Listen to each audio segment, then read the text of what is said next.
Sir Topham Hatt came to see Thomas and James.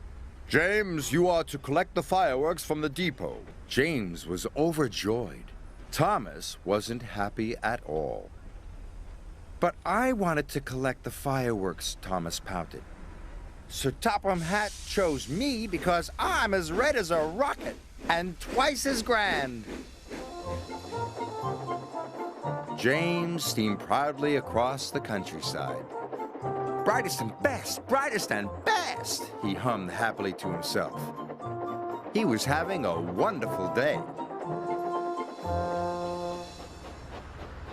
Thomas was still upset when he arrived at the shunting yards. Bother James, he grouched, and he biffed the troublesome trucks crossly around the yard.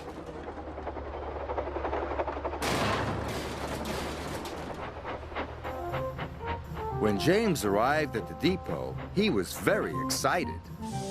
The freight cars were all ready for him, filled safely to the top with fireworks. James was coupled up with the precious cargo, and he steamed away.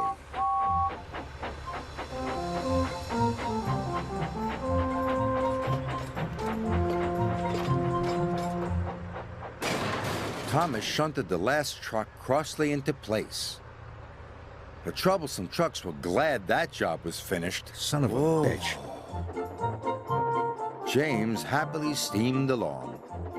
He was thinking about the fireworks. He was imagining all the sparkles, flashes, and shooting stars when suddenly there was a loud noise. And James ground to a halt. "I will have to go and call for help," said his driver. Thomas puffed back into Knapford Station as Gordon was letting off his passengers. Children and grown-ups from all over the island had come to see the fireworks. Seeing the children cheered Thomas up, but Sir Topham Hatt looked concerned. "James has broken down," he said. "You must collect him, Thomas, and bring him back, or the fireworks display will be canceled." "Oh, no," cried Thomas. "Then all the children will be sad." And he set off to collect James.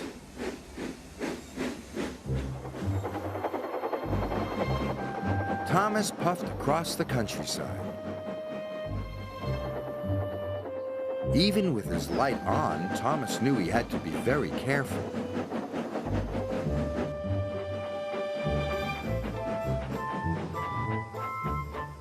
Thomas found James broken down on the track. "Hello, busted boiler," teased Thomas. "You don't look very useful now."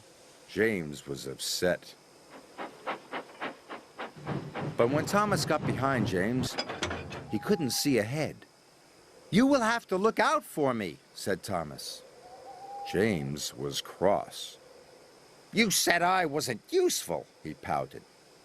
"But if the fireworks don't get to Knapford Station," puffed Thomas, "the display will be canceled."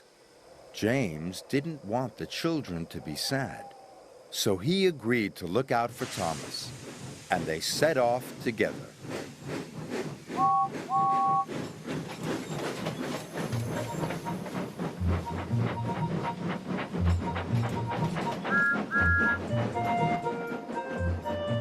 When the track was straight and clear, James called out, "Go faster, Thomas!"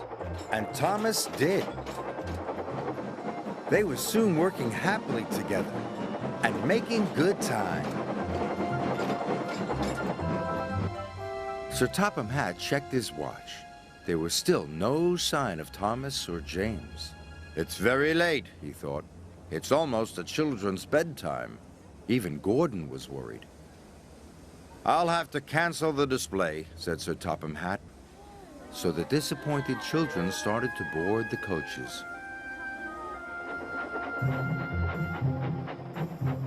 At last, they could see the signal lights. The signal had turned red. Thomas and James stopped.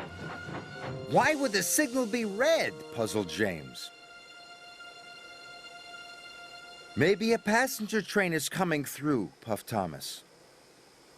Gordon must be taking the children back, cried James. Thomas and James were very upset. We're here, they cried, and sounded their whistles as loudly as they could. But no one could hear them.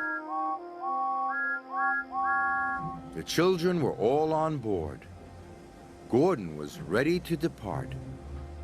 Then Thomas had a bright idea. Send up a rocket, he told his driver. So his driver carefully lit a rocket. He stood well back as it whooshed into the sky. The rocket burst into stars. A sparkling dragon, cried Sir Topham Hatt. It must be Thomas and James. Stop, Gordon, he said. The firework display is back on. The junction signal turned to green, and Thomas and James were soon on their way.